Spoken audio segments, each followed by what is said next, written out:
پھرتے ہوئے گلاب اچھے لگتے ہیں، شہزادیوں کے چہرے پر حجاب اچھے لگتے ہیں۔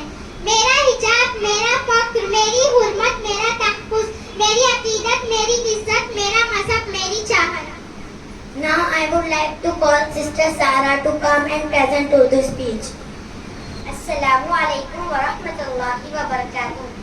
نحمده ونصلی علی رسولہ الکریم، اما بعد، اعوذ باللہ من الشیطان الرجیم، بسم اللہ الرحمن الرحیم۔ وقرن فی بیوتکن ولا تبرجن تبرج الجاہلیۃ الاولی، صدق اللہ العظیم۔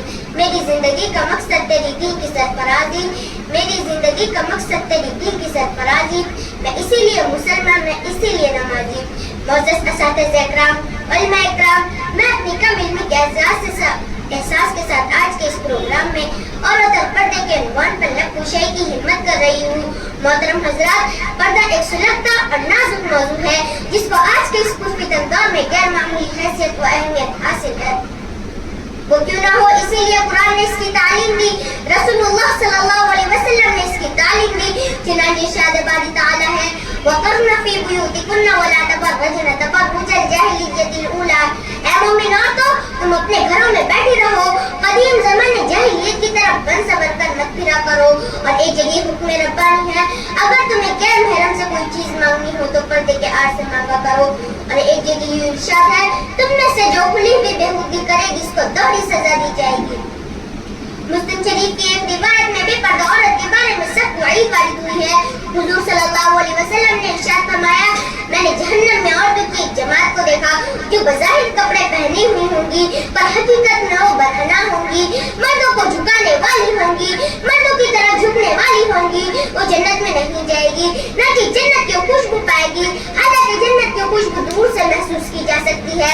عزیز سامعین، جب عورت شریعت کا پس و لحاظ کرتی ہے، تعلیمات اسلام سے اپنے آپ کو آراستہ کرتی ہے، قرآنی تعلیمات کو اپنی زندگی میں جگہ دیتی ہے، اسلامی اخلاق و کردار سے اپنے آپ کو سجاتی ہے، اسلامی تہذیب و تمدن کو اپنا شعار بناتی ہے، نبی صلی اللہ علیہ وسلم کی فرمودات پر عمل پیرا ہوتی ہے، تو کبھی بی بی مریم جیسی پاک دامن نظر آتی ہے، دائی حلیمہ جیسی خدمت گار نظر آتی ہے، اما عائشہ جیسی فقاہت اس کے چہرے پہ جھلکتی ہے، بی بی فاطمہ جیسی حیا اس کے چہرے سے ٹپکتی ہے، اما خدیجہ جیسی حجاب کی چادر اس کے تن پر ڈھکی ہوئی ہوتی ہے۔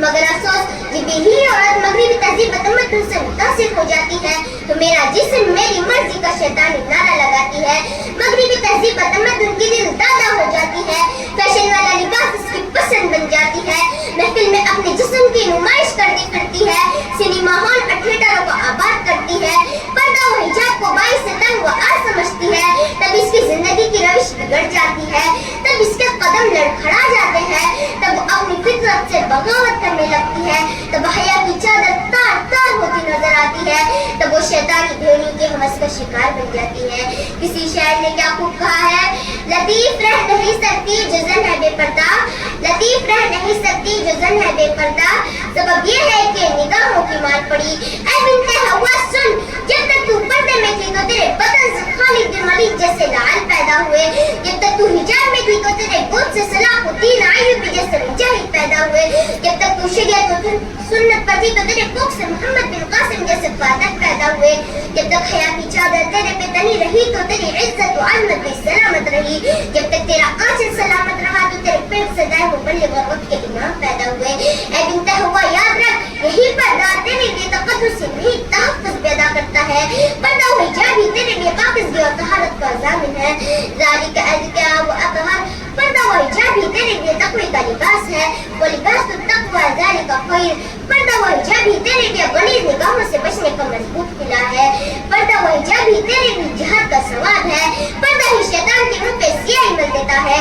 آخر میں بس یہی عرض ہے، وفا کی پی کرائے بنت حوا، حیا کی چادر نہ سرکنے دینا، کٹھن ہو جتنی بھی مسافتیں نہ خود کو کبھی بھٹکنے دینا، تمہاری عزت تمہاری حرمت اسے نہ کبھی اجھڑنے دینا، نئے زمانے کی تیز ہوائیں تمہیں کبھی بھی چھو نہ پائے، آندھیوں میں بھی سنبھل کے رہنا، آندھیوں میں بھی سنبھل کے رہنا۔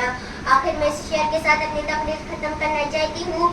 رواج بے حجاب خوشنما کانٹوں کی مالا ہے، رواج بے حجاب خوشنما کانٹوں کی مالا ہے، نئی تہذیب سے ہوشیار یہی تعلیم باریک اجالا ہے. آخر دعوانا ان الحمد للہ رب العالمین. جزاک اللہ خیر.